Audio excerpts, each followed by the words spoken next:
Hey, Kenny. Yeah. Okay, good. This is Eni. I haven't officially met yet. I'm off with IHN, and I know you talked to UHN about this, but can you submit your statement of reflection by tomorrow if possible?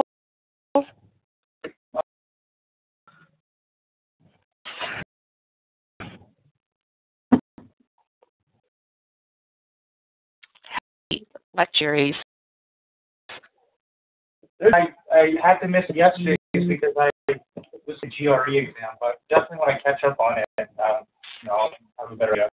Oh, I hope you did well. Oh, yeah.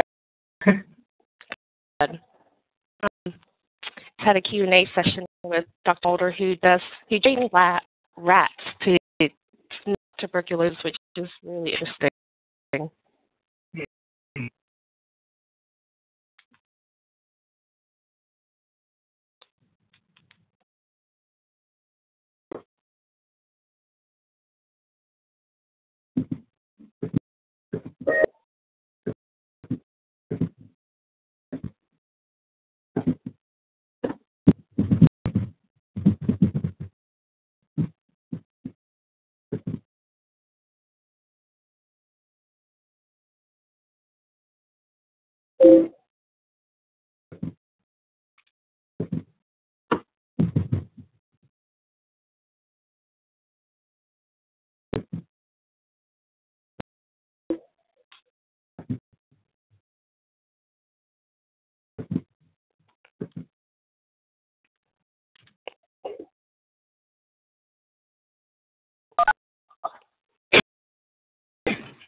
We're still waiting for the lecturer, Dr. Paul Nunn, to log in.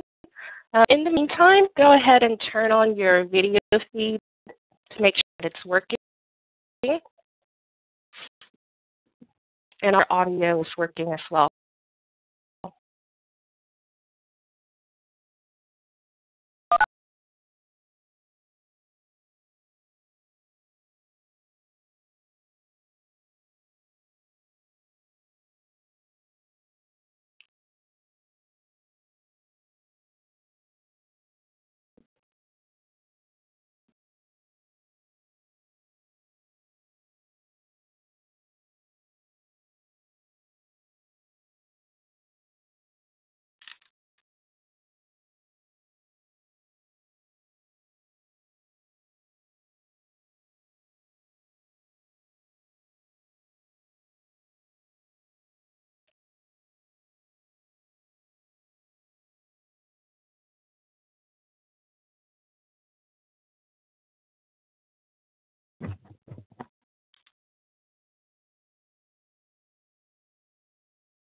Anyone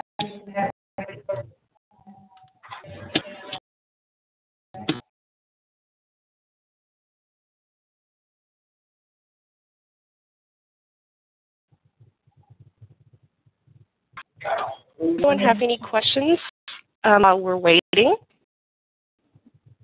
I unmuted everyone, so if you have questions, you can feel free to ask them while we're waiting for Dr. Nunn.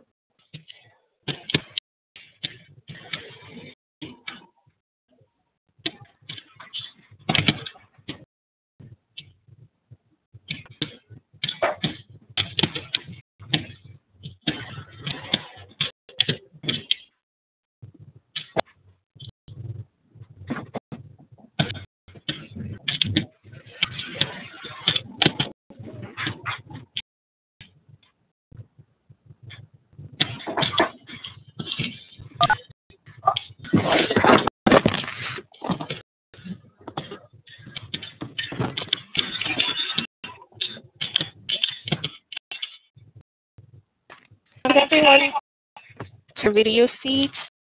This is a regular lecture. It'll be nice for Dr. Nunn to see everyone's faces.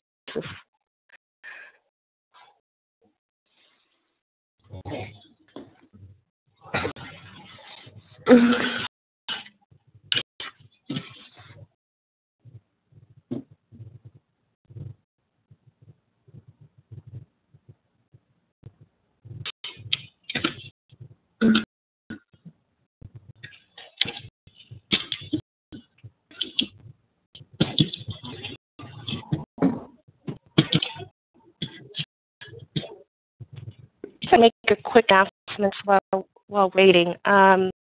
We won't lecture again until next Wednesday on June 5th, so you have a whole week free.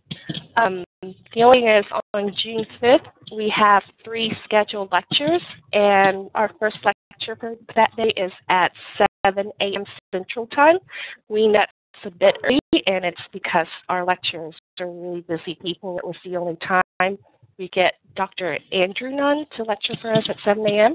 And he will be talking about the clinical care, especially the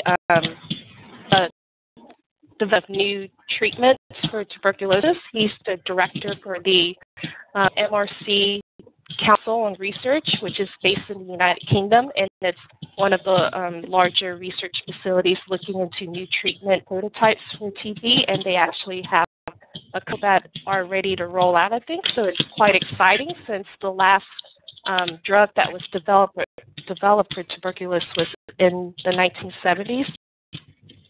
So, early 7 a.m., but, attend the lecture in your pajamas. But please be there because Dr. Andrew Nunn is very excited to meet with you, and he's a big deal. And it would be disrespectful to him if we show up as a group. So.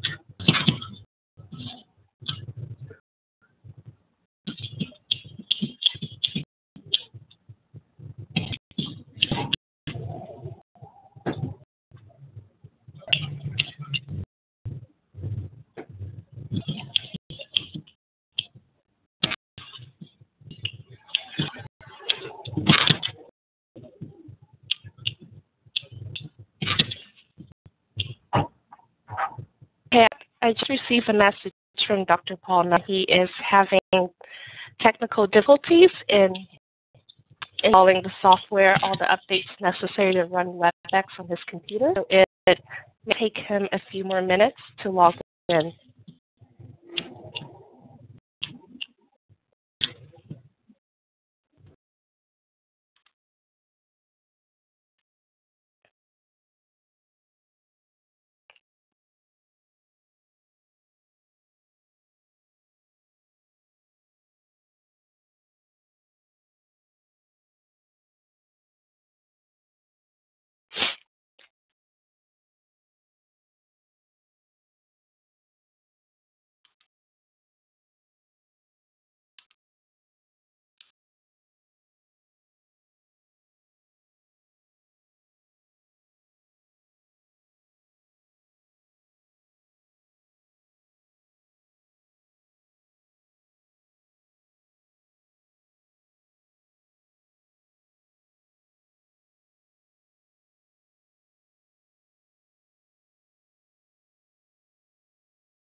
Dr. Paul is still trying to work out his computer problems with logging into WebEx. We're trying to work it out with him right now, so bear with us. Thank you.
Everyone updated. Dr. Paul Nunn is having issues with his browser, and he's using a Mac, which is to be a part of the problem, so we're still trying to work it out with him.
Sorry to make you guys wait.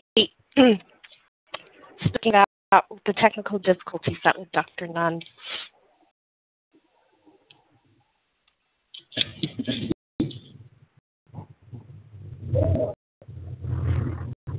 Have questions, or would anyone like to introduce themselves, since I've never really met you guys?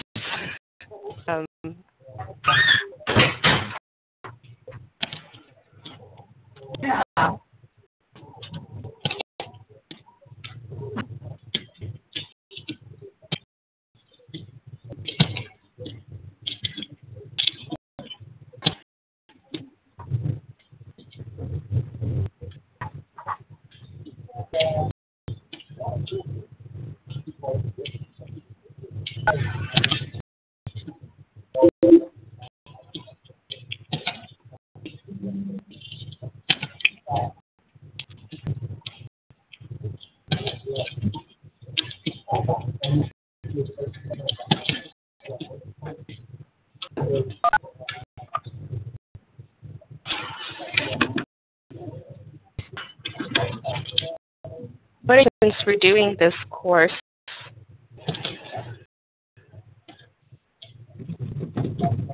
Any?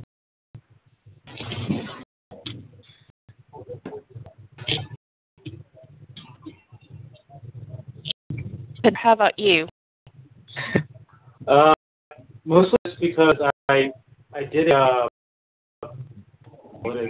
alternative spring break trip to the Dominican Republic. So in the tropical region, the kind of areas, there's just the epidemic of tuberculosis and HIV. So I just wanted to learn a little bit more about the mechanism of action, how tuberculosis actually affects, the issues surrounding tuberculosis, just future technologies dealing with tuberculosis as well. Cool. Do you want to do something related to global health or TB in the future?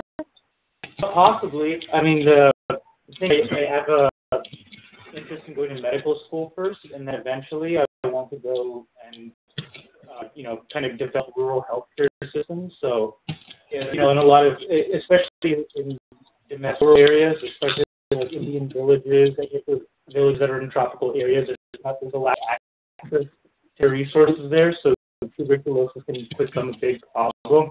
So it's kind of a good issue to learn early before I even go into medicine.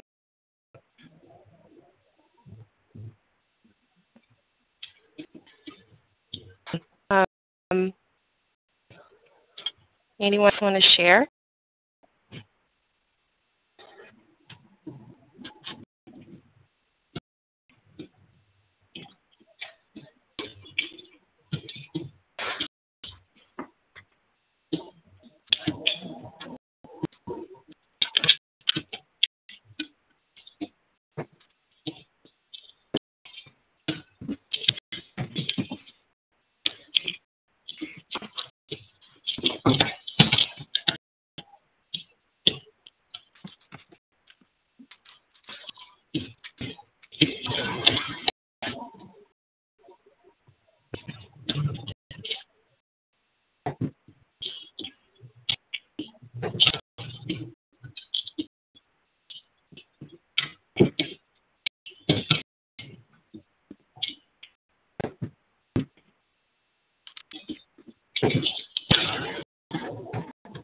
To see if we can get Dr. Nunn to call in instead of doing a video lecture, since it seems like his computer is not cooperating with him.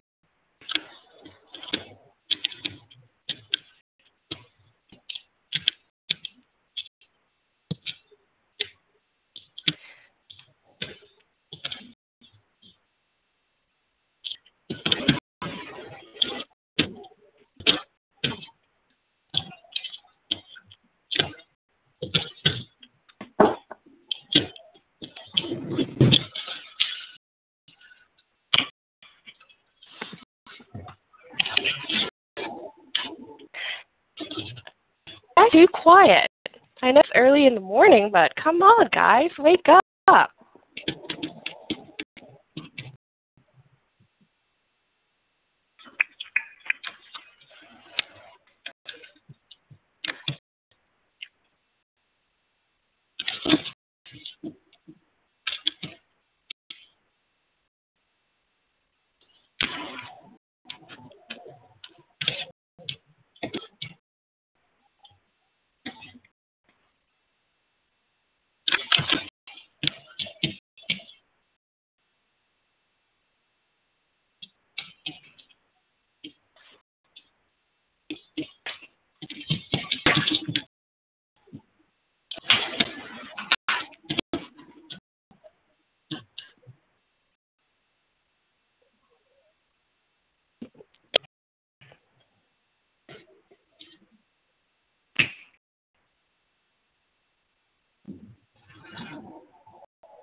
So Dr. Nunn is restarting his computer now, and he just installed all the updates on his computer. So hopefully it will work. Web will work on his Mac once he restarts it. It'll take him a few minutes to restart.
Dr. Nunn, is that you?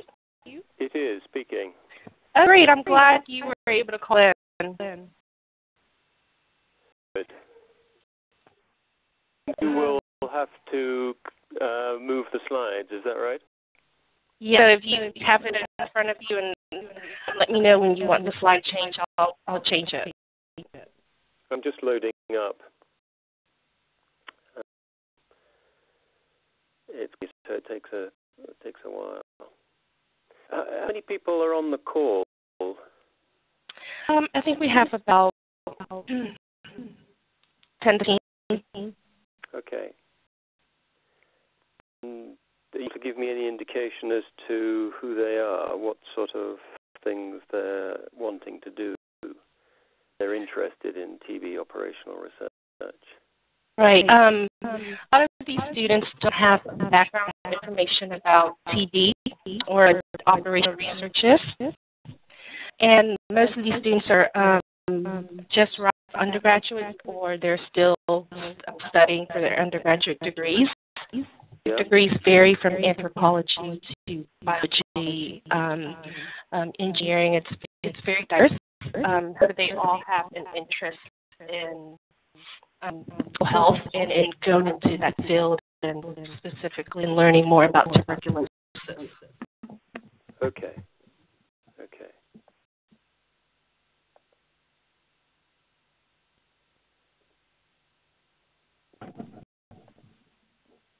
When you're ready, feel free to start by introducing yourself and then just let me know when you want to switch the slides. Okay, you have the front slide on at the moment. I do, yes. Okay, fine. Good. Well, thank you much for asking me to do this. My name is Paul Nunn, and I'm a consultant working in international health after some 20 years working mainly with TB and to some extent with HIV and other tropical diseases in the World Organization in Geneva.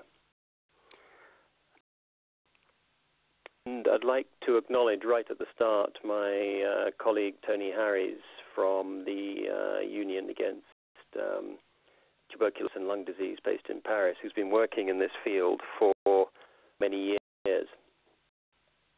And he's helped me put together many of the slides following his experience in Malawi, and I'll explain in a moment how Malawi is to operational research in TB over the years.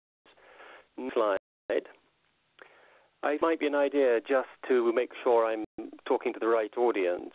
If you then, if this is your idea of research, if you click then, and you're expecting smart, clean, modern design buildings, and you're to do very high-tech things in Petri dishes inside, next click, well-equipped laboratories,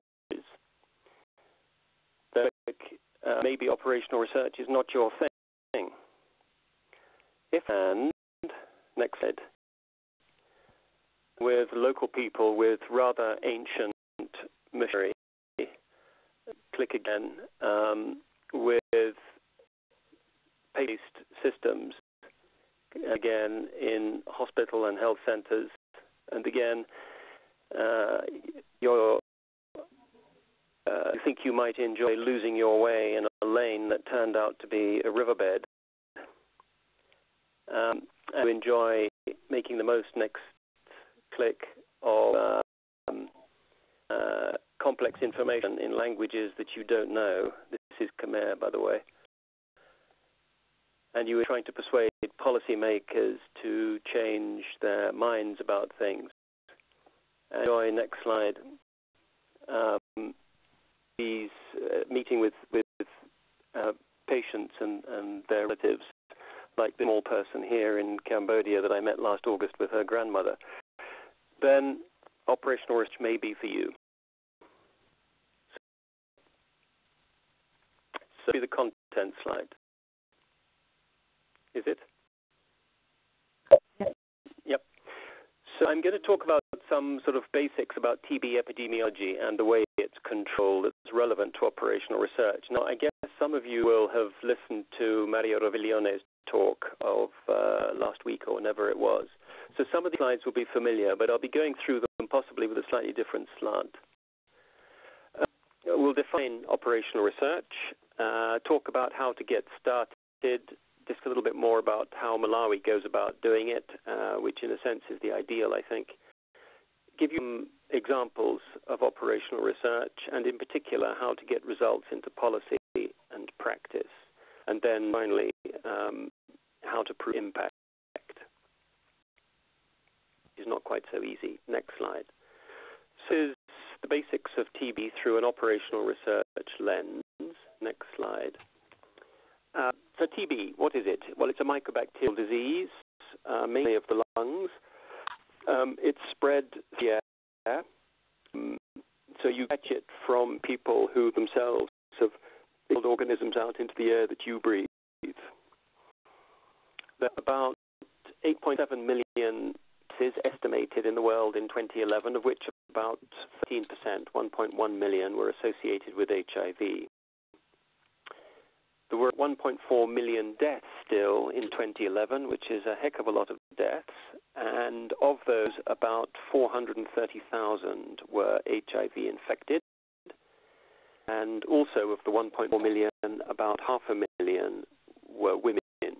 So you see immediately that there are many more men who are getting and dying from tuberculosis than women. Graphs may be familiar to you, and they show, reading from the right-hand side, the mortality, and in the middle, prevalence, left, incidence of TB in the 20 years from 1990 to 2015. 1990 was around the time that modern control methods came into practice throughout most of the world, including the developing world. And the first thing that you notice, if you're looking at these sort of parameters, is mortality goes down because you're giving some treatment and you're preventing people from dying. You may not cure them, you stop them from dying. So the mortality curve goes down first. And you can see it looks as though it might achieve the mortality Millennium Development Target by 2015, just about. That dotted line on the right-hand slide is the target for 2015. Coming down more slowly, might just make it, but quite possibly won't, particularly in some areas. And moves more slowly because of the backlog of infected people. The thing about TB is if you breathe it in, it comes into your body, it longs the lungs, it fixes itself inside your cells, and it may stay there for many years, even decades, until something happens to you and it flares up, particularly if your immunity is compromised in some way, like, for example, with HIV. And you see in that red graph on the left-hand side, HIV-associated TB incidents rising until the 2000s and then very gradually dropping. Age is another cause of compromising immunity, which can give rise to TB as well, which is rather more common. Next slide. So this is a map of the world, obviously, and the darker shaded areas, and the darker they're shaded, the higher is the incidence. You couched in terms of 100,000 of the population, as I'm sure Mario Roviglione will have mentioned. And you can see that the highest incidences are in particular southern part of Africa.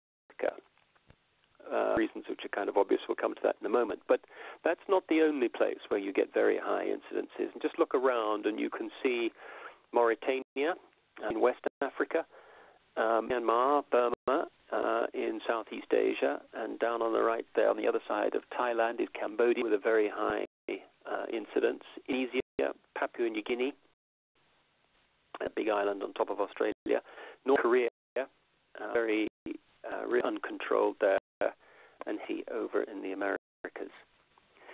So countries where TB is really poorly controlled. But bear in mind when looking at these maps that these incidence rates, if looking at countries with the biggest amounts of TB, then of course strongly influenced by the size of the population, and so India comes out top with about 2 million estimated cases, China next, followed by Indonesia, and then I think South Africa, Pakistan, Indonesia, Bangladesh, and Philippines, countries like that. If you go to the next slide, this is the HIV prevalence among TB patients, and so you can see reasonably quickly why many of these southern cone of Africa countries have such high rates of TB. These are the countries with high HIV rates, and these are giving by far and away the highest levels of TB at present. Countries like South Africa, Namibia, Zimbabwe, Zambia, and particularly Swaziland, which I think is the highest at the moment, Lesotho, Mozambique, and Malawi to some extent. In fact, the rates of TB in these countries are no higher than the rates of TB that were recorded in parts of Western Europe in the 19th century. So we tend to think of HIV as something completely new, having completely new effects, but this of TB has been seen before.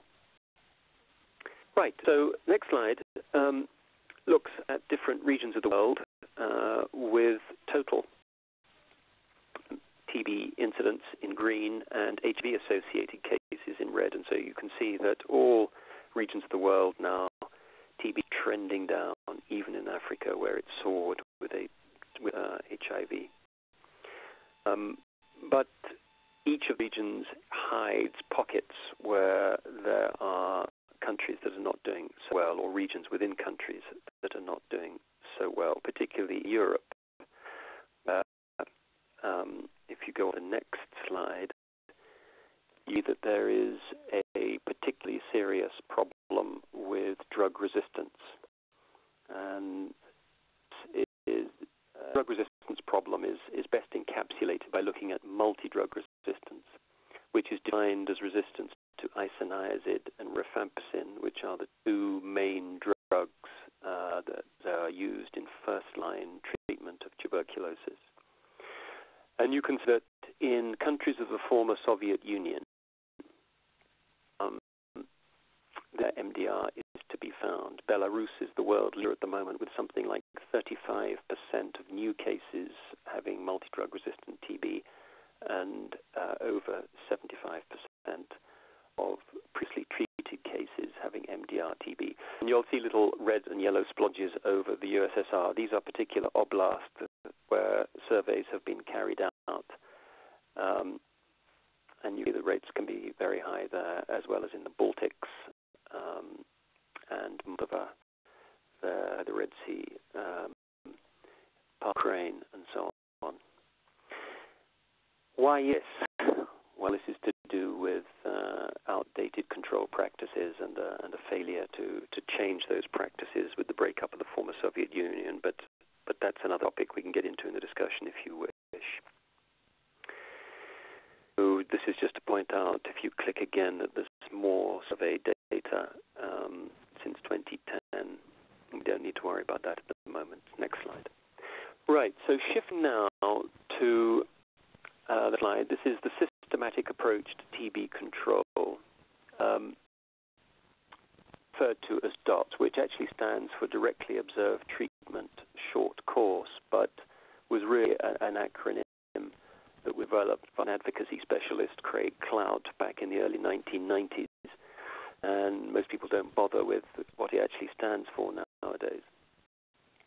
The elderly gentleman on the right is a guy who really came up with the epidemiological underpinnings for TB control, and then followed that up by illustrating how it could easily and very simply be done in developing countries with the resources that they had available to them in those days.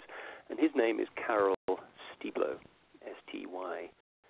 He worked in what was then Czechoslovakia, and his early papers in the 1960s, bulletin of WHO, are really worth reading. It can all be, the way of controlling TB can be boiled down into these 5 bullet points, really.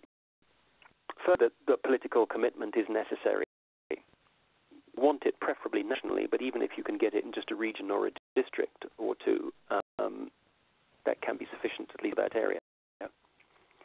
Diagnosis should be based on bacteriological tests, which in most poor countries means the sputum smear, and as resources increase, which they are doing and have been doing for some years, even in the poorest countries, culture has become available, but it takes a long time and it's complicated and it's risky for the lab workers. Now there are new molecular tests, the so-called GenExpert test or MTB-RIF tests, which are available. X-rays are, of course, commonly used, but they are very non-specific. In the past, treatment for TB was often based purely on a chest X-ray. In other words, an awful lot of people were treated unnecessarily. So diagnosis should not be based just on a chest X-ray. Then, thirdly, there should be a standardized approach to finding your cases and treating them. Interrupted supply of quality, preferably internationally quality assured drugs. And standardized approach requires every single patient being recorded, as we see at the bottom here, the final bullet point, and monitored so that every patient is followed to a result. We'll come to what results are in a moment. And we have an accurate record keeping at district level, district and facility level. And activities should be supervised, the 4th bullet, by regular structured supervisions right down to the patient. So the patient should be supervised. This is what the DOT is, the directly observed treatment. I'm afraid more often observed in the breach rather than the observance in many countries at the moment. Next slide. This full slide is just to illustrate to you, if you're interested in operational research, what kind of information is readily available to you at district level. research. So every district register will have, obviously, the place and the date. Patients listed with age, sex, their ID number, possibly their health service ID number if it's different from the TB ID number, their address, such as and increasingly mobile telephone numbers. It will give at least 3 sputum smear results with the laboratory numbers and the dates. And so in each line, one line for each patient, you can see whether the patient has pulmonary TB, whether it's smear positive or smear negative, whether the patient has extrapulmonary TB, and if so, what part of the body. Modern registers should also have where the patient has been referred from, whether they've just walked in, whether they've been referred by some private practitioner or drug seller or pharmacist or non-governmental organization or civil society organization, whatever. Almost everywhere now, patients should be having HIV tests. These are recommended for all patients with TB by WHO and UNAIDS. The result may not be in the district TB register. There may be somewhere else, but whether the test has been done should be in the TB register. And there are the 6 standard basic outcome measures, whether the patient is cured, which is defined as having 2 negative smears, or if you're using culture, 2 negative cultures before the end of treatment, simply completed treatment without having all those tests done. Where defaulted, failed. Failed means having a positive bacteriological test at the end of treatment, whether transferred out somewhere else, and whether they died. They should also tell you whether a sample was sent for drug susceptibility testing. Some countries, but not very many because it's an expensive business, are doing routine drug susceptibility testing, like South Africa, for example. Increasingly, countries are using electronic systems, but in most of the poorer developing countries, the district register is still paper-based.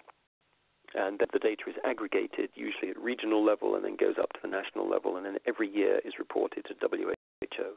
We'll come back to that in a moment. Right. So all that somewhat lengthy introduction, what is operational research in tuberculosis? Next slide. This is Malawi's definition of operational research. And it was signed by Ronnie Zachariah and Tony Harries as a search for knowledge on strategies, interventions, and tools which can improve program performance, meaning TB program performance, and care delivery. In other words, it covers quite a wide range of things. Cutting areas would be policy research, health systems research. They're increasingly overlapping with operational research, and you quite often see nowadays operational research into health policies, to whether those health policies are actually reaching the periphery and whether they're having the desired effect. Slide. So the guiding principles in setting the NTP's operational research agenda are as follows. NTP stands for National Tuberculosis Program. The thing is to define what the program's objectives are. Now, usually that's to find the cases and cure them. And so most programs would have an objective that, for example, they'd have a cure rate or a treatment success rate with cure plus completion of over 85%. And then identify constraints to meeting those objectives. So you might find a number of districts in a particular country which have treatment success rates of, let's say, 75% instead of 85%. To ask search questions around those constraints. So why is this happening? What can be done about it? What's the solution? And to test out whether the solution you come up with actually works and you raise that 75% to above 85%. Right, so what are some of the challenges in TB control? Or if you want to look at it in another way, what are the research areas in TB operational research? If you click in, you'll see what some people refer to as the onion, and I've sort of simplified it a bit. This represents somebody who gets TB moving from being aware of their symptoms through to completing treatment. And you can see the different layers here, which move the patient through certain stages. So once the patient is aware of their symptoms, ideally they seek care in some form of health facility. And here I'm defining health facility very broadly, so to include private practitioners, to include community health workers, for example, in somewhere like Bangladesh. The making the diagnosis is crucial. That's usually the health worker's task. And then finally the patient starts and hopefully completes treatment. Now, what are the issues with this process? Next click. The patient and or the community in which he or she lives need to be aware that certain symptoms should be an indication that the patient needs to go and see a healthcare worker. So, for example, in North China, in Heilongjiang, the province, it's highly industrialized, the air is highly polluted, everybody has a cough, and the WHO recommended cough for more than 2 weeks as the primary symptom of TB doesn't really work terribly well in that community, and you have to find a way around that, look for other symptoms. Symptoms are important. A number of places and cultures still believe that certain sets of symptoms should be dealt with by local healers or witch doctors, that kind of thing, rather than contemporary Western medicine. And of course, local will have to have confidence in the health facility. If the last 5 times they went there were no drugs in the health clinic, then they're not going to be disposed to going again if they get symptoms. Next click. Access, though, to a health facility of any sort is complicated in many parts of the world, and it depends upon the distance that patients have to travel, how much that will cost. Patients have access to food in getting from home to the health facility, but they have a companion who comes with them, whether that companion also can have access to food. These kinds of things are increasingly being covered by social protection schemes, like, for example, the Health Equity Fund in Cambodia, which provides small amounts of money to patients, the poorer third of the population, so for them to access health care. Issues are sometimes problematic.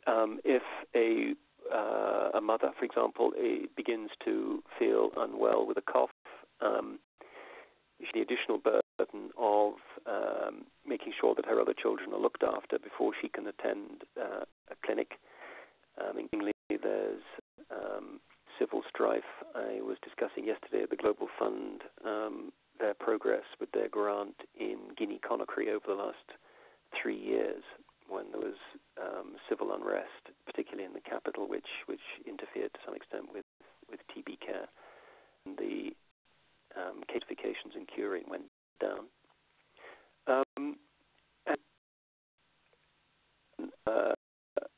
Proof of resources to facilitate a patient getting to a health facility are increasingly provided by NGOs or community organizations of one sort or another.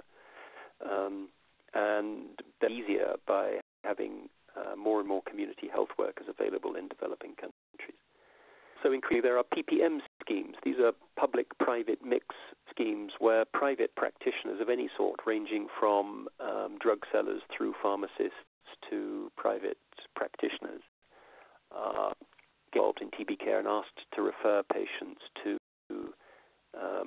representative of the National TB Program. Next click. So assuming the patient makes it to a health facility, then it's up to the health worker to make the diagnosis. This is obviously going to depend upon whether the health worker has been trained, and particularly whether the tools are available. Is there a microscope? Is it working? Are the stains and the glass slides available? Do the chest X-ray facilities available? And increasingly they're supposed to be, but very often they're not. For a number of reasons. Are the DNA molecular molecular tests, MTB-RIF, available, or not necessarily in the health center itself, but samples can be sent to a nearby laboratory, similarly for culture, and so on. The quality of the interaction between the health worker and the patient is crucial, and I'm afraid that in some places, in these particular problem, I think healthcare workers can be quite severe to patients, and patients, not surprisingly, abreact and wander off and don't come back in a number of instances. It's crucial. That requires training and a certain amount of empathy between the healthcare worker and the patient. So let's say a patient has been diagnosed and started treatment. What influences whether he or she completes treatment is all of the things above.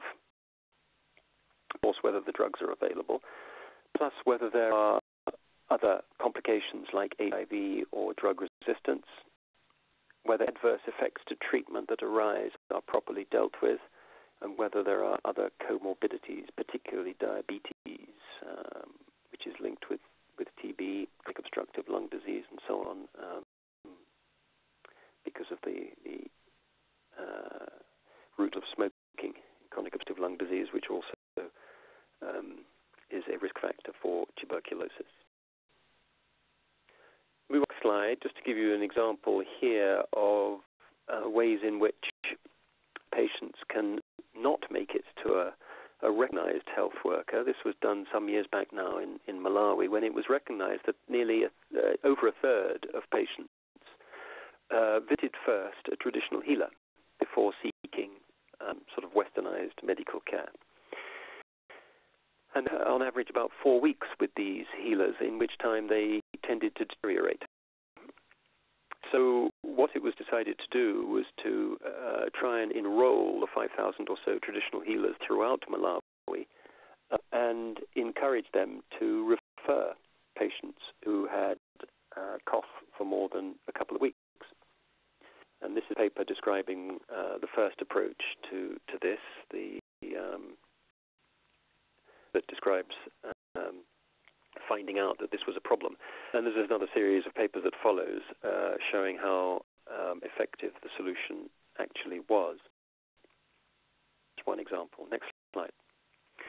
The common challenges in TB control that have sort of come across my desk recently. These are just random. There's no particular order about these, but they're just areas that are of interest and at the moment, and therefore possible research areas and operational research. Delays initiating treatment are always of interest, and these, as we've touched on, can be patient delays. The patient doesn't recognize his symptoms or can't get access to a health facility. They are more often, though, in most systems, health system delays, where the disease is not suspected or the resources to make the diagnosis are not present.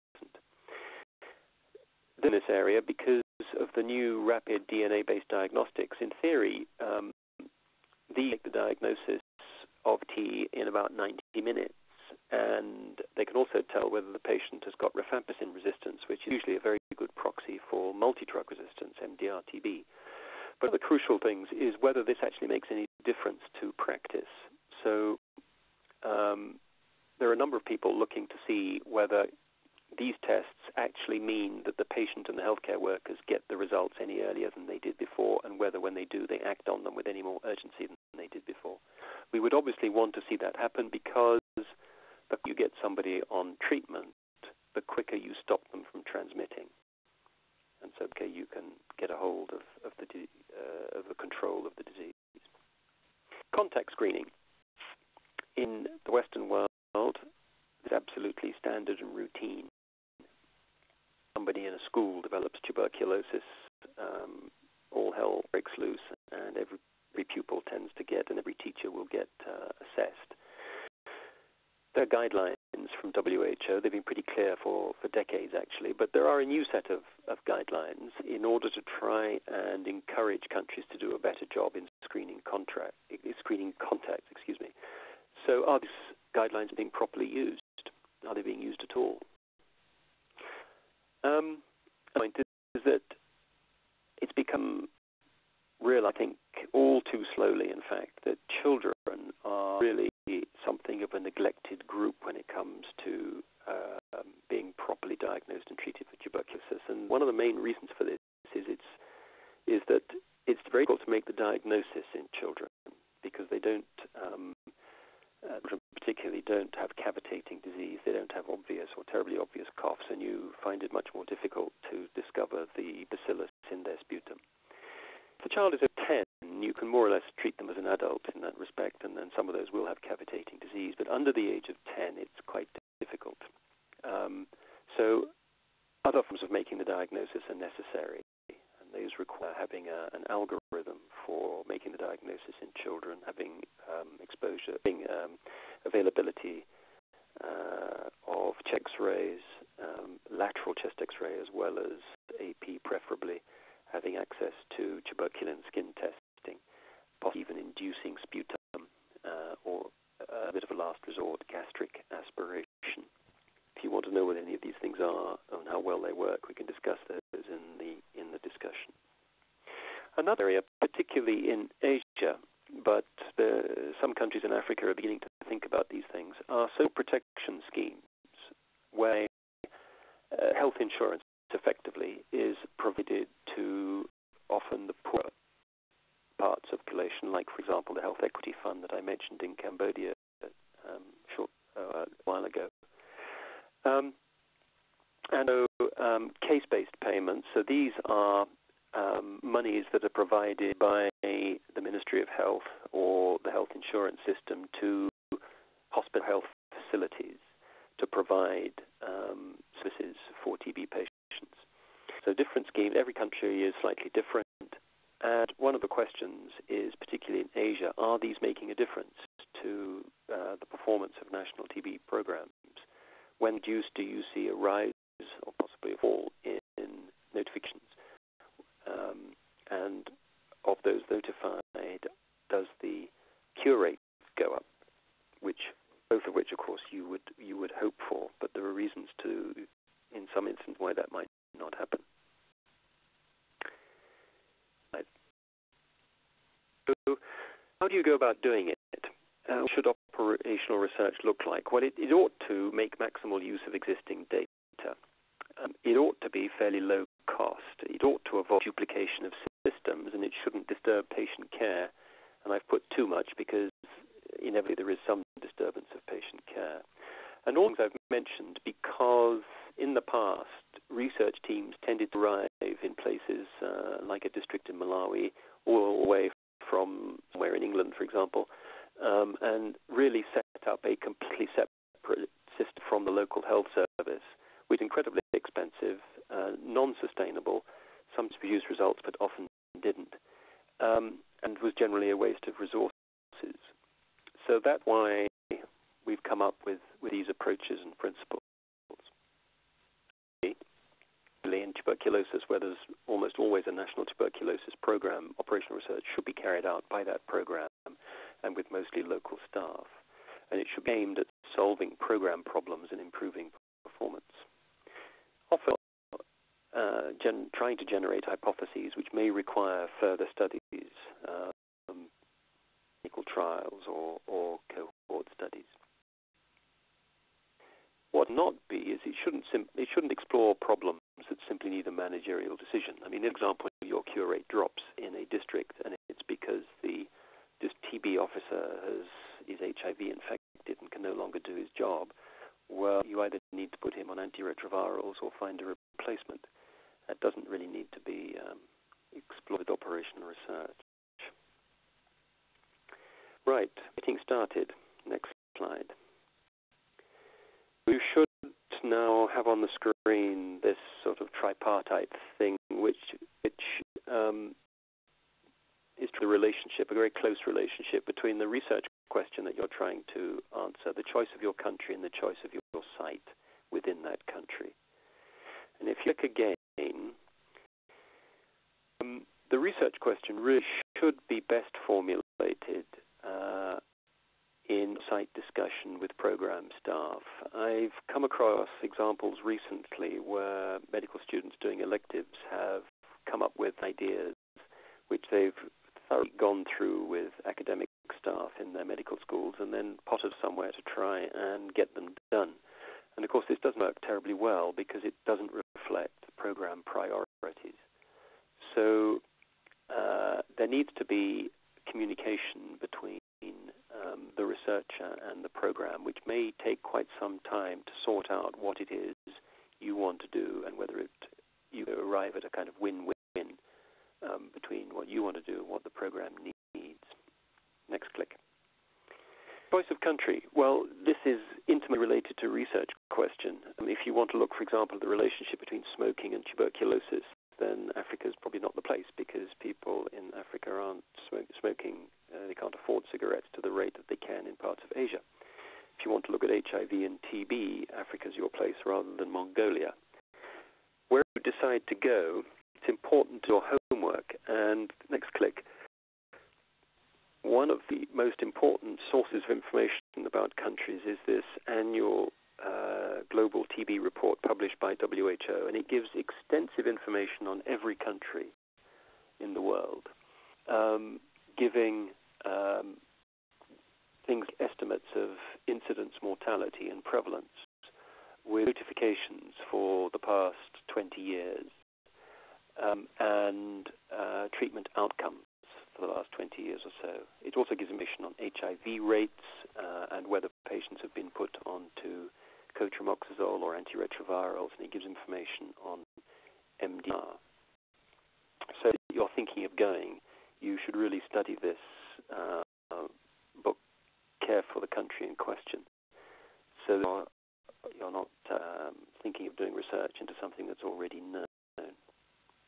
And then site is really a question of choosing somewhere where all the essential resources are present.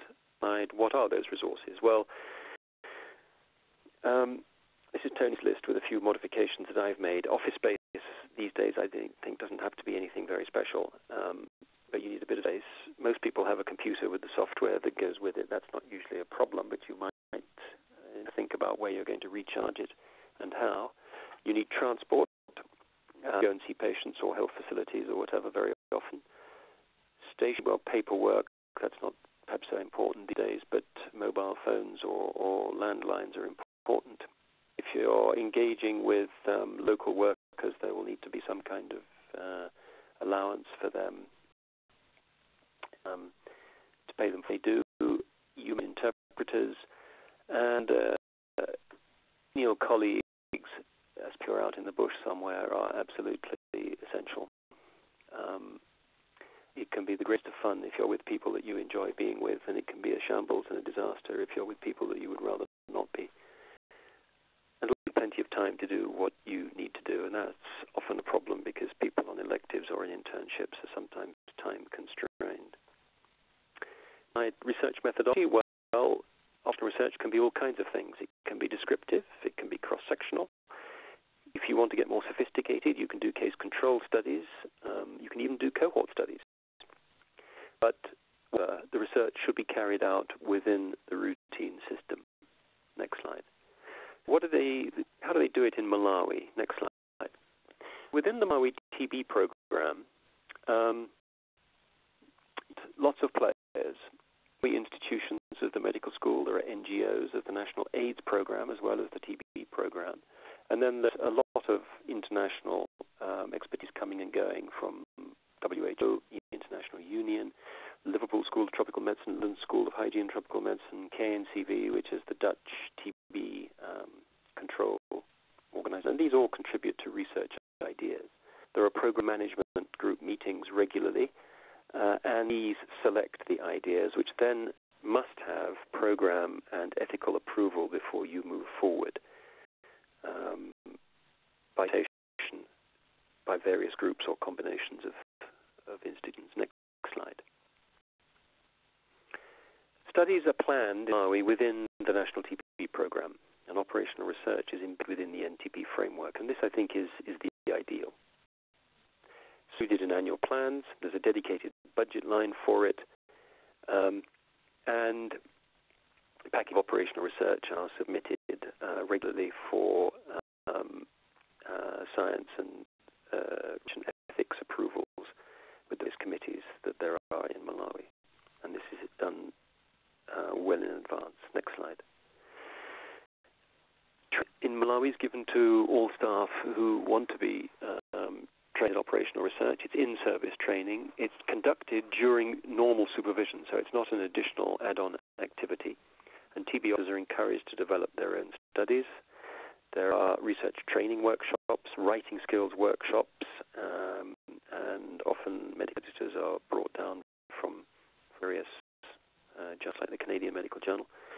And there are annual review meetings. Move fast and make decisions. Data should be entered as studies progress, and if you don't do that, you find that there are problems that you don't pick up until it's too late. Ideally, it's one establish a system of rapid analysis of the data. As soon as the data is complete, you need to know what you're going to do with it before you start collecting it. And findings should be rapidly put into reports and papers. And there's the tricky issue of ensuring that people act on the research that's done. Sometimes it was grip, getting research into policy and practice. Next slide. That's just an example from 2001 of research and review studies from Malawi. You see quite comprehensive, and many of these conducted by people of health assistant grade. And this is something I was engaged in or got involved in WHO. We pulled all this together into a monograph published by WHO. Often work is actually paid for by a donor agency, if not the Ministry of Health. So annual reports explaining clearly what has been achieved are really very important. You actually document and provide quantitative data on whether or how many research activities have been planned, implemented and completed, how many papers published, illustrate that these papers and work have influenced policy and practice, and preferably illustrate that TB program performance has improved as a result. Next slide. Some examples. The slide on the left is a Stevens-Johnson reaction. You can see the target lesions with inflammation and epidermal necrosis in the center of some of them. This is the chest of a patient I saw in Nairobi. 1990, a number of case reports of these kinds of things were appearing in patients treated with tuberculosis. These case reports were hypothesizing that either these were HIV-related or they were drug-related, or a combination of the two.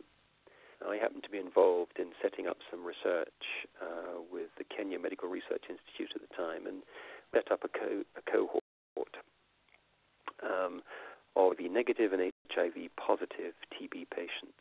So this was a good group in which to look at this problem.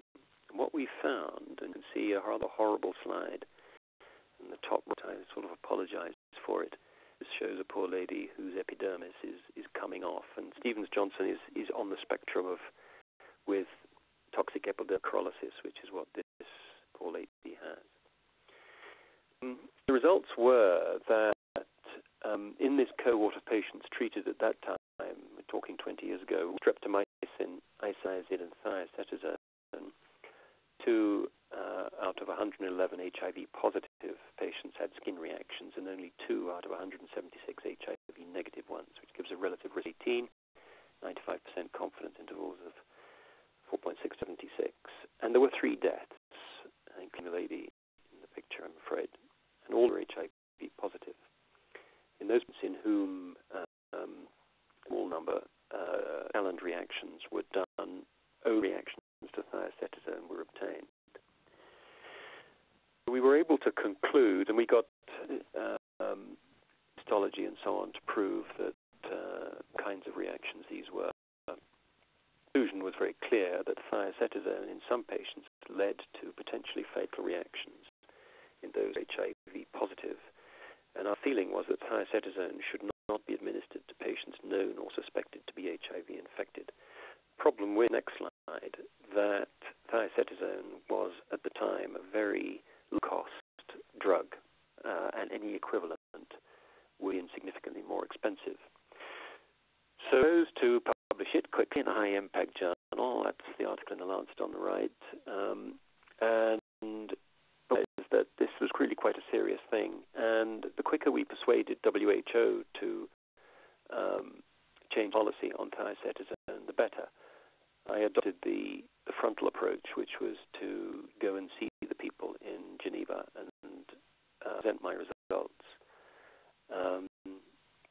which is always the best way to do it. But anyway, that's what I did. And then a few months later, they published in the Weekly Epidemiological Record that thiacetazone should not be used in patients who are known or suspected to be HIV positive. And by the end of the 1990s, almost all programs in Africa and indeed worldwide had switched from thiacetazone to either ethambutol or rifampicin in the continuation phase of treatment. So that's an example. Another example from Malawi, it follows on from work in Côte d'Ivoire by Stephen Victor and others, Anglare, to showing that cotrimoxazole given to HIV-infected people significantly improved their outcomes, probably because it was preventing them from getting serious bacterial and parasitic infections. So in an MSF study area, Medecins Sans in Cholo in Malawi, they saw 2 districts and provided a package of HIV testing and cotrimoxazole prophylaxis. At districts, they showed a reduction in case fatality during the course of TB treatment, 28 and 36%. And this within 2 years, they persuaded the Malawi government to adopt this approach throughout the country. Next slide. Shows you over the years the number of TB patients in Malawi and the numbers that were HIV tested. And you can see that from 2003, the numbers HIV tested went up very significantly. The numbers of patients peaking in 2003 and 2006 at 26,000 has down slightly since. The problem was HIV positive was always around 60 to 70%. And the percentages that were started on cotrimoxazole were always pretty high, but as you can see from the numbers HIV tested, the absolute numbers started on cotrimoxazole increased significantly over time. And then, of course, antiretrovirals came in, and I'll say more about that in a moment. Next slide. So this just shows the impact that CPT and NART had on treatment success and death over the years in Malawi. So it went back up went even down to the low 60s at one stage, improved through 70% region up to 85-88% with widespread availability of antiretrovirals, 8% death rate during the course of treatment. And the 4% others, those are the defaults and transferred arts. That really shows that it's a tightly managed, well-forming program. Next slide. What are the problem constraints with operational research? Well, too few skilled officers, often a lack of understanding at district level still about the need for high-quality data. This requires constant training and supervision. And some projects fail, of course. There's a lot of poor supervision, sometimes manipulation of data. Unfortunately, research can be too complicated, or you get a result from your research, but you cannot, for one reason or another, influence policy or practice. I just want to touch on antiretroviral treatment in Malawi because this was very exciting. Next slide shows what happened in Malawi healthcare workers, and this work arose from some studies that had been done in previous years looking at TB in healthcare workers. And we showed in the mid-1990s that the TB rates amongst nurses on general medical wards were up to 13% per year. In other words, incredibly high.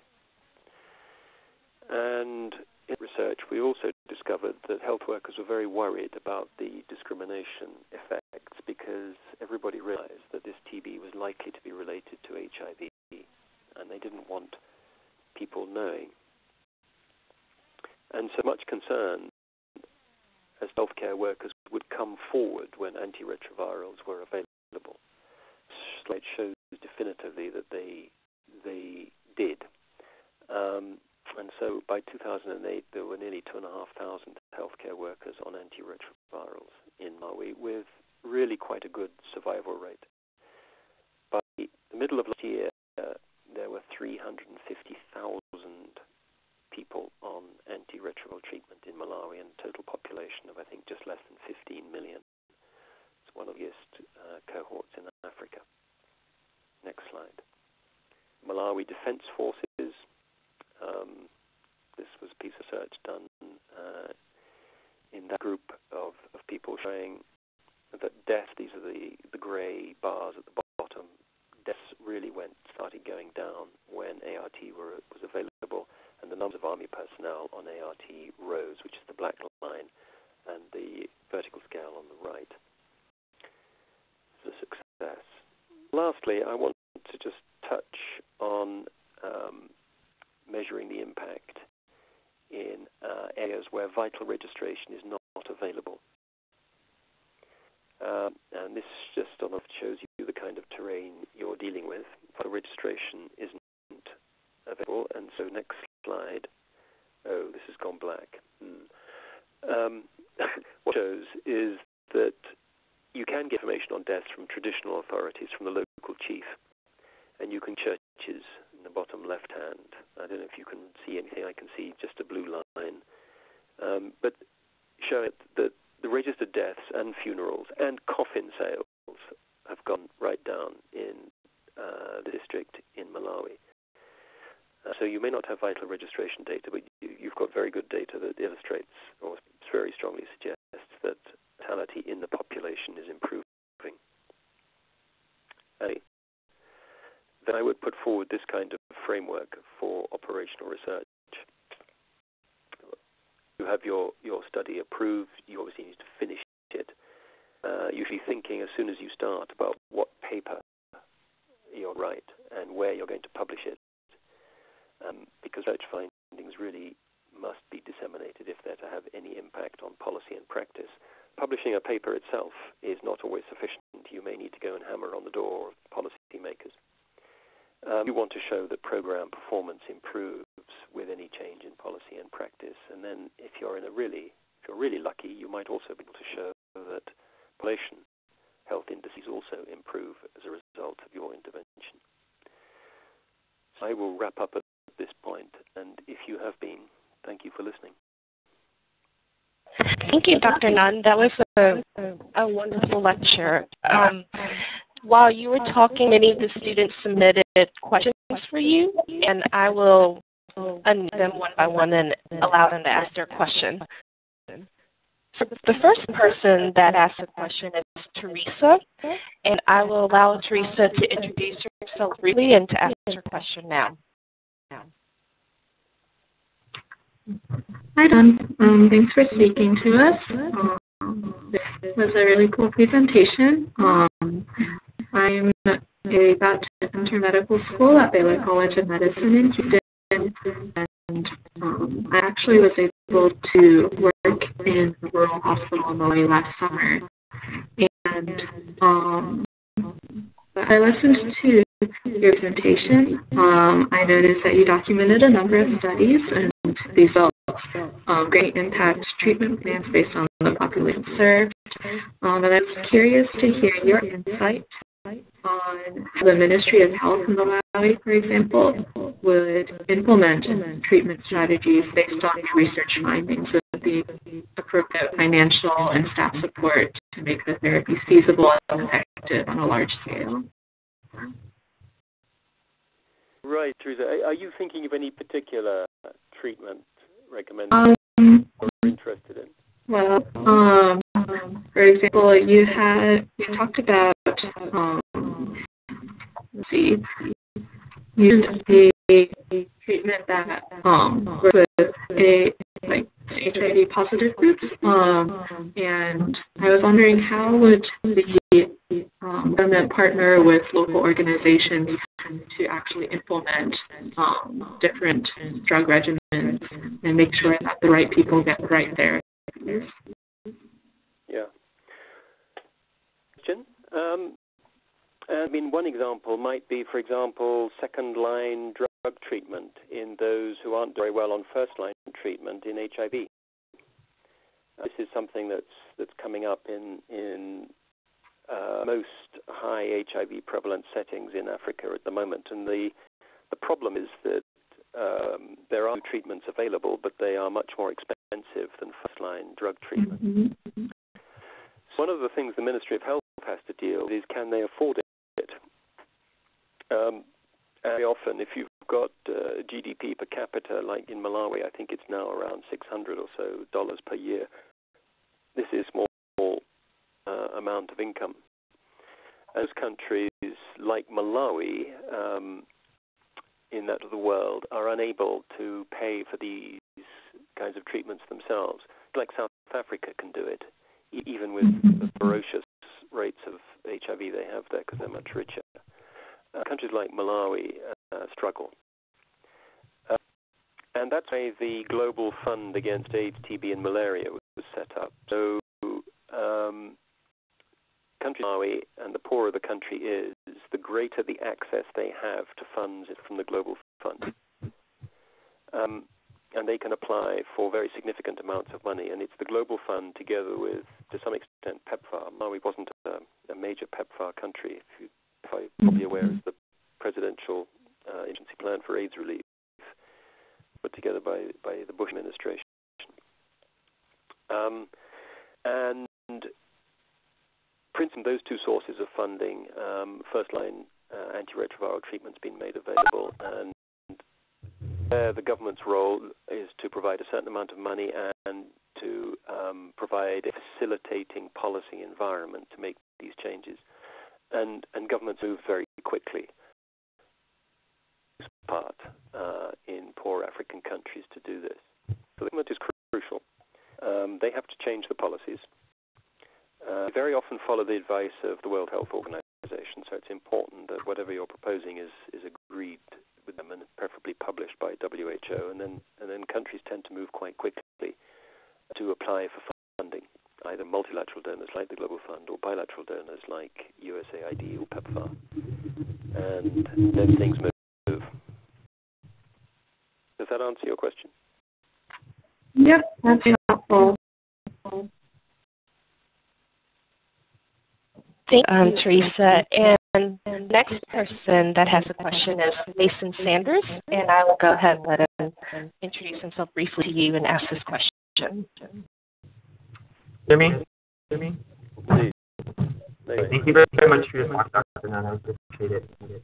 I'm currently a fourth-year undergraduate at Harries University studying ethnicity, and I was very interested in your talk about traditional leaders in Malawi. And I'm how traditional research has worked here, the different languages that you talked about, the different locations other than Malawi. Can you talk about a specific example? Yeah, it's I'm finding it quite difficult to hear you. I don't know if somebody could relay the question to me.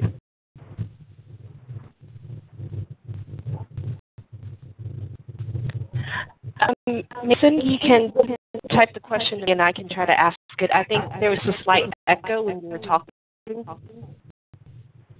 You can do what I think. Okay.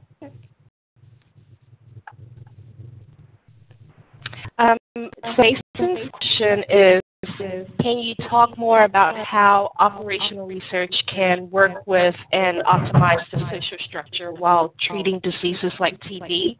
And if you could provide other examples outside of Malawi, and how are different patches tailored to different locations? Could you just repeat the sort of beginning of that question again? How operational research works with what? How can operational research work and optimize the social structure while treating diseases like tuberculosis? Okay, with examples from other places.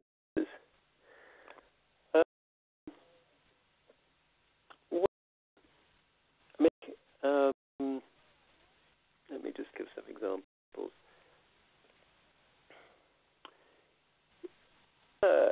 Area of research that I've been involved in is involvement of private practitioners in the Indian subcontinent. Particularly, the same applies in Pakistan. It's less in Bangladesh, and we can come to that in a moment. There are practitioners everywhere, and some of these are referred to, and literally, I promise you, referred to as quacks by the Ministry of Health authorities. And they could just not very well educated drug sellers sitting on a street corner somewhere, or they can be people trained in a non-allopathic system of Western medicine. They'll often prescribe things like antibiotics or anti-TB drugs even. So India has a particular problem of people starting treatment and not finishing it, and as a result generating drug resistance. So it's important to try and get these people on board. And there was a research group working out of Bombay, as it was then, Mumbai now, and Pune, the Foundation for Research in Community Health, working with local people and community organizations to try and bring private doctors into the game on TB and try and get them to refer patients to the National TB Program. Of course, many private doctors were reluctant to do this because this is like giving away your patient and therefore giving away your income. So systems had to be found whereby the private doctors were engaged to supervise the care over time, but to make sure that the care was correct and the patients received the right drugs and the right doses for the right period of time. So that's a series of studies that address that kind of thing. Finding cases of TB is a crucial area. Most countries, particularly developing countries, are only finding a percentage of the cases that are estimated to be there. And there have been a number of researchers around the world to look at this.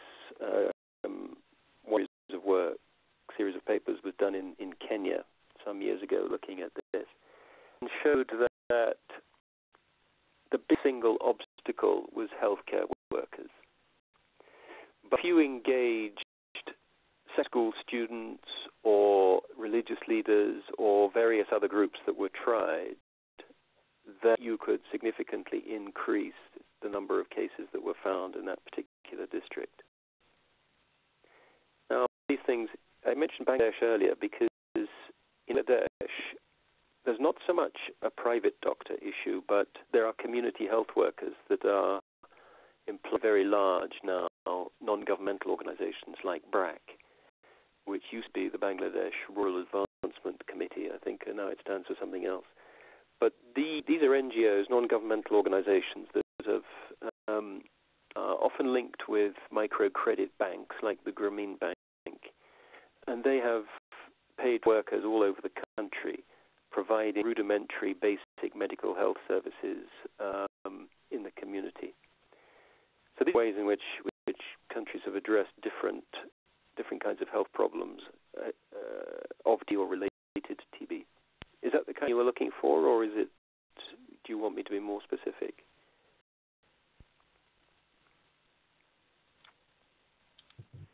Mason? Was it? I think that was good. I think the next student we have is Monona, and I will go ahead and let her introduce herself and ask her question.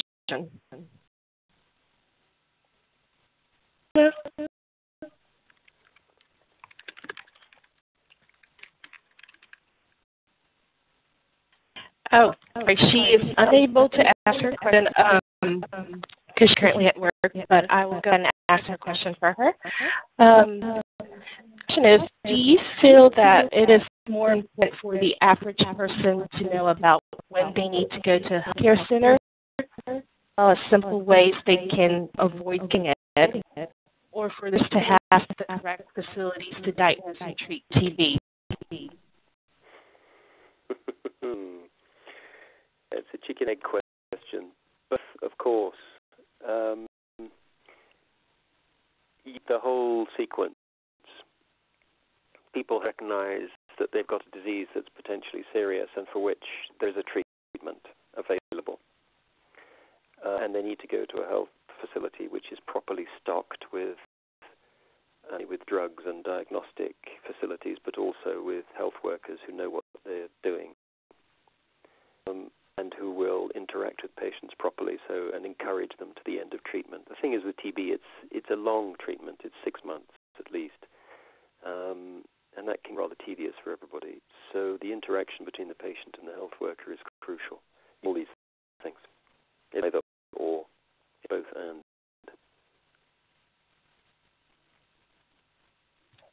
Thank you. And after that, we have Catherine. Go ahead and let Catherine ask her question now. Actually, Catherine has requested that I ask her question for her as well because her microphone is not working very well. And her question is, let me pull it up real quick.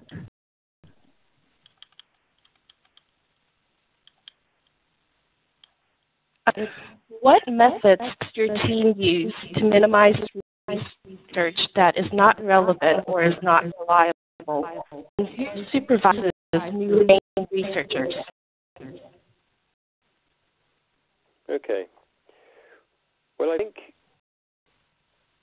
for the first part of the question, how sure that the research is going to be worthwhile, and that is a question of the research question all the way through. So before you even choose your research question, you have to think through, is the question easy or reasonably straightforward to answer? How to plan the study? Is that feasible?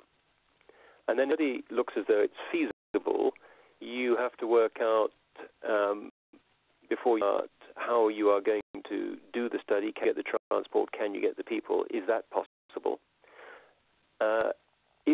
If that's possible, then how do you get the data? You think through how you get the data down, how you're going to analyze it, how you're going to write it up, how you're going to publish it, and whether the results are going to be able to be clear enough and sensible enough to change program performance. So it's thinking through all these things in advance that's important.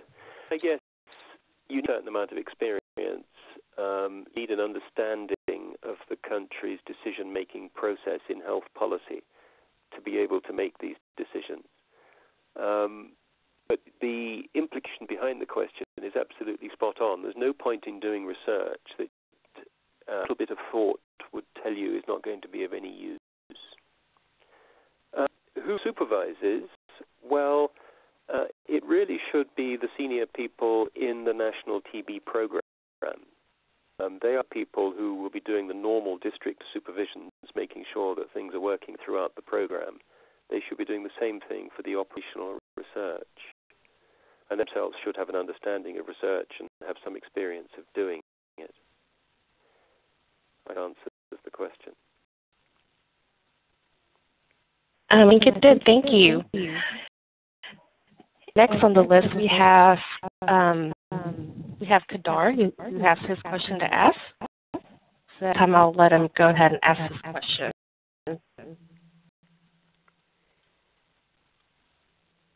Yeah, Kadar? Is most of this study effective using current technologies on population survival? What is at the forefront of developing technologies to improve access, or are there potential medications that could improve survival rates better than what is currently offered? Again, I'm afraid your question wasn't that clear. I think you're asking about new technologies and what's the best.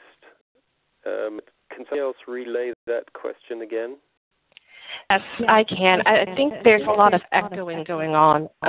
His question was, most of the studies you address the effect of using current technologies on improving population survival.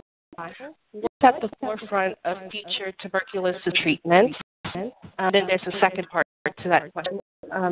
Are developing technologies geared towards the cost reduction treatments in order to improve access, or are they potential medicines that could improve survival rates better than what is currently offered?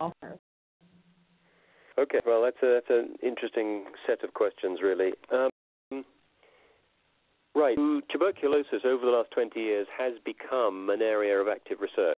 I would say that around the 90s, there's little going on. There was hardly investment.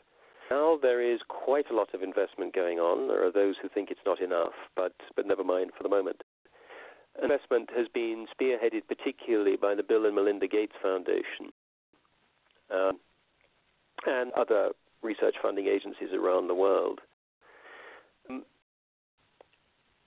And particularly discovering new tools, new diagnostics, new drugs, and even towards new vaccines. Diagnostics work has had some successes. So now we have these new DNA-based diagnostic tests which can tell you in 90 minutes whether you've got TB and whether that TB is rifampicin resistant. And there will be, I'm sure, over the next few years, the developments of this approach and system to make it cheaper and easier. With respect to new drugs, there has been some activity. There are new drugs in the pipeline, but they're coming buns and twos. There's one just been approved. There's one might be approved later the next year. But clinical trials in TB take a long time because of the natural history of the disease and the length of treatment. And they're very expensive. So drug companies with a potential drug have tended to look at specific parts of the TB problem, in particular drug resistance. So the new drugs that have just been licensed or to be licensed are focused on drug-resistant TB to begin with. And my feeling is that because you have to treat TB with a range of drugs, 3 or 4 drugs at least, a single drug is going to make a lot of difference. I don't think that's going to make much difference for another 4 or 5 years from now. What's required is a new regimen. And, the Alliance for TB Drug Development are trying to get a new regimen into a phase 3 clinical trial, having done the phase 2 trials. And it's a regimen that consists of a new drug, PA824, a imidazole drug, linked with moxifloxacin and pyrazinamide, a regimen which, if it works, will be effective against what we're currently calling multi-drug resistant disease as well as sensitive disease. But this study, this clinical trial, will not be finished until 2017 at the earliest. So I think it's going to be some years before we see what's happening there. Vaccine research is going ahead, but the leading candidate was found not to be very effective just recently in a study in, I think it was Kenya, or it might have Africa, I'm not sure. So there's not a whole lot of progress there. And I think people are putting money into new technologies, but at the same time, rather less money is going into new ways of doing things with current tools, because most people feel there is still room for improving the way that programs do things. And at the moment, that's all they can do in some places. The begin to answer your question? I think it did. We have time for about one more question. Does anyone else have a question to ask?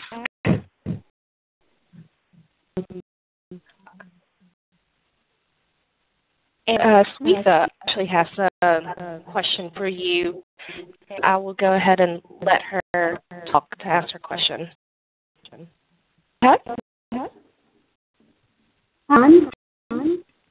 My weight related to university with a BA in biochemistry. My question is about non-pulmonary TB. Operation research non-pulmonary TB. I'm going to have to ask that question to be relayed again. I couldn't quite pick it up. Her question was, how has operational research helped detect non-pulmonary TB?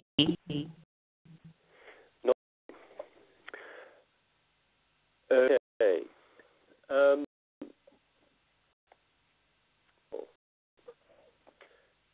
This detection of non-pulmonary TB is really a clinical question. And require a clinical answer and a clinical solution. So, for example, tuberculosis is the commonest cause of extrapulmonary TB, and usually it's in the neck, and you get quite large, initially rubbery lymph nodes that, as they go, can become matted and can give rise to sinuses and pus coming out onto the skin, with sometimes quite a lot of scarring. Node aspiration with a fine needle has become, over the last couple of decades or so, one of the best tools for making this diagnosis. And these various studies have been done on this, usually in a clinical setting. I don't know if in with the Malawi definition of operational research, but some would say this was more like clinical research. Extrapulmonary forms of TB are really quite difficult. Spinal TB, in a sense, luckily, has a characteristic clinical presentation. So usually it's quite clear the case of spinal TB, and a spinal X-ray will usually be sufficient to confirm that. And spinal TB is the next most common form after lymph node TB. Much research has been done on that recently. The other forms are really a bit more complicated, like TB meningitis, miliary TB, renal TB. These are complicated clinical problems that need to be addressed in a clinical setting. So that might perhaps be an example of where operational research is perhaps not the best way to go about trying to address that problem. Thank you. Great, thank you. And that is about all the time that we have for questions. Thank you again for this wonderful lecture and for taking the time to figure out the PowerPoint and to call me even though your computer was working. So thank you. I'm sorry about the technology. Probably my fault, but there you go. Oh, no, it's okay. It worked out. So, and we all enjoyed your lecture.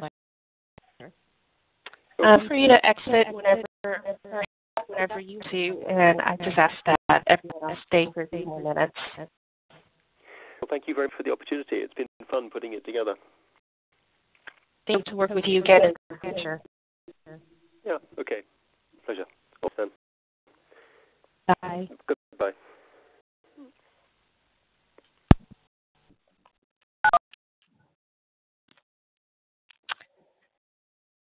Hey guys, I hope you guys enjoyed that lecture and the Q&A session with Dr. Mulder. So again, we don't lecture again for a week, which gives you plenty of time to write your statements of reflection. And remember, the next one is due on Saturday by 5 p.m. Central Time.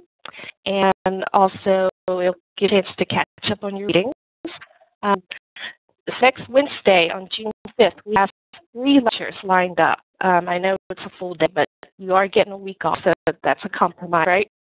The first lecture that day will be Dr. Andrew Nunn at 7 a.m. It's early, we know, but just roll out of your pajamas, roll out of bed. You can stay in your pajamas, but please attend his lecture. He's really excited to talk to students, and it would be really sad if a lot of people did show up. And after that, at 9 a.m., we have a lecture with Dr. Helen McShane. She is the scientist who developed the first vaccine for tuberculosis, and it's very difficult to get her on schedule, so please be able to attend her lecture as well. And then the final lecture for the day is Dr. Ong Min Kong at p.m. He's with the National Health and the London School, and he is very excited to talk to you guys as well. So I hope you can attend all those lectures, despite one of them being very early, and we will see you next week. Now, if you have questions, unmuted everyone. Cool. Thank you.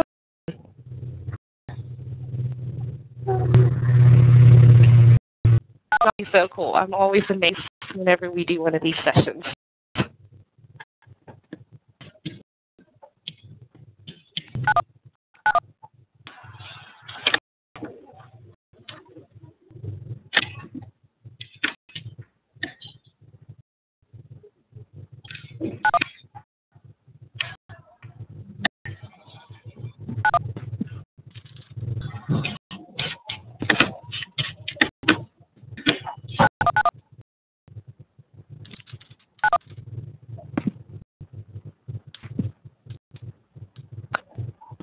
Right.